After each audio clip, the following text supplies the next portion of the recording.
السلام عليكم. في الفيديوهات الماضية كان تركيزنا على الأعمال مليئة بالأكشن والإثارة، فلما شفت أنمي جابان سينكس كانت فرصة جميلة نجيب لكم مراجعة عن أنمي درامي جديد. في البداية حاب أقول أننا راح نذكر القصة والمعلومات الهامة عن العمل في البداية، ثم ننتقل لمرحلة البري برودكشن أو ما قبل الإنتاج، وبعدها نروح للإنتاج نفسه بنوعينه الصوتي والمرئي، وآخر شيء نختم بالملاحظات والتقييم.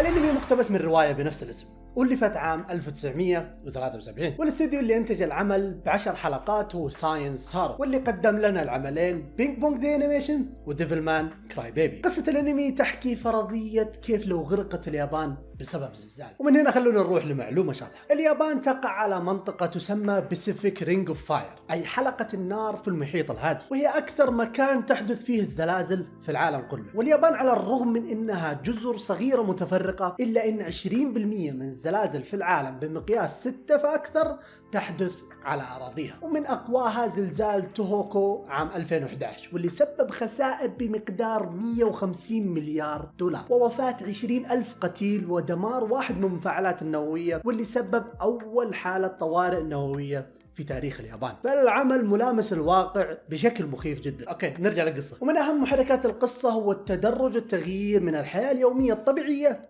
إلى العالم المدمر ما بعد الكارثة. في وسط محور هذه الكارثة العمل تكلم عن عائلة البنت هذه، والانمي كان يحكي قصة كفاح وصراع العائلة من أجل البقاء في ظل الظروف هذه. اوكي، خلونا نتكلم عن مرحلة ما قبل الانتاج. على الرغم من تسارع الأحداث العالي إلا أن الطرح كان جدا سلس، لدرجة أنه يمررك ب5 مراحل في القصة خلال 10 حلقات وبدون ما تحس فيها، وفي كل مرحلة يتم بناء الشخصيات من خلال الأحداث وتعاملهم معها. فالعمل أقصر من الأنميات الموسمية بحلقتين، لكن أعطاني محتوى أكثر بكثير من معظمها. أيضا من أول كم حلقة راح تشوف جراءة الطرح الموجودة في العمل، واللي راح نرجع لها لما نتكلم عنها أكثر في الإخراج المرئي. الشيء الأخير اللي لفت انتباهي هو الرتم المستخدم في طرح كل حلقة، وأوضح شيء ممكن تلاحظه في هذا الرتم هو نهاية كل حلقة راح تكون بحدث مهم في القصة. فنصيحة اللي راح يتابع على نتفليكس، إذا تبغى توقف الانمي عشان تكمله بعدين وقفه من نص الحلقة، لأن ما راح تقدر توقفه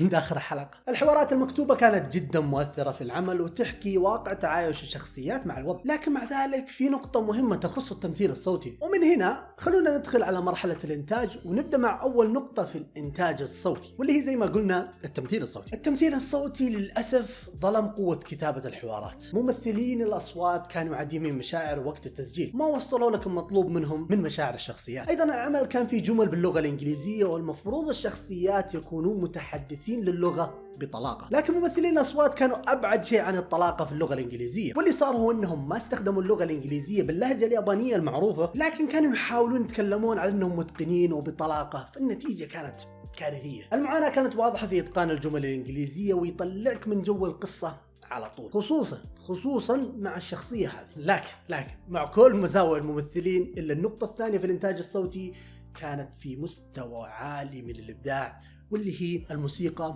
والمؤثرات الصوتية. الموسيقى في العمل كانت تضخم مشاعر الشخصيات اللي ما وصلوها الممثلين، وهذا اللي أنقذ العمل من ناحية الإنتاج الصوتي. ملحن العمل كينسوكي يوشيو ركز على جانرا اللوفاي في أغلب العمل، واللي كانت جدا مناسبة للإنمي، خصوصا أن أغلب الأوقات كان التركيز على الهدوء في العالم بعد الكارثة. والشيء المبهر أكثر هو أن العمل تقريبا 20 دقيقة في 10 حلقات، يعني 3 ساعات وثلث، لكن كينسوكي لحن 41 أغنية مدتها مجتمعة 2 ساعات تقريبا، وهذا ساعد المنتجين بحيث أعطاهم خيارات كثيرة عشان يوصفون أغلب مشاعر للأحداث الموجودة داخل الشاشة. طيب خلونا ندخل على الإنتاج المرئي. الاستديو له طراز واضح في أعماله لتصميم الشخصيات، وهو يميل للبساطة، لكن في أغلب أعماله كان يعوض البساطة هذه في أنه يشتغل بشكل أقوى على إطارات المابينية. وإطارات المابين أو in between frames هي اللي استخدمها الرسام لينتقل بين الإطارات الأساسية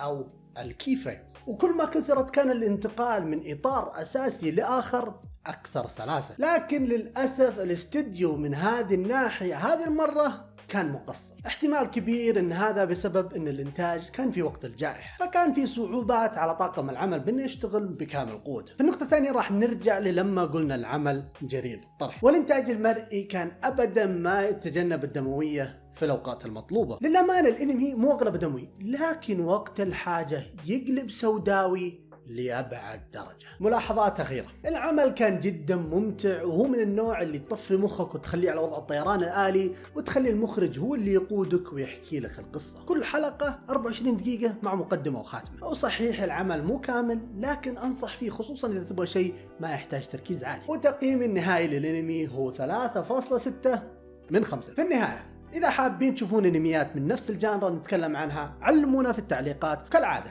لا تنسون اللايك والسبسكرايب والشير، ونشوفكم في الفيديو الجاي على ألف خير.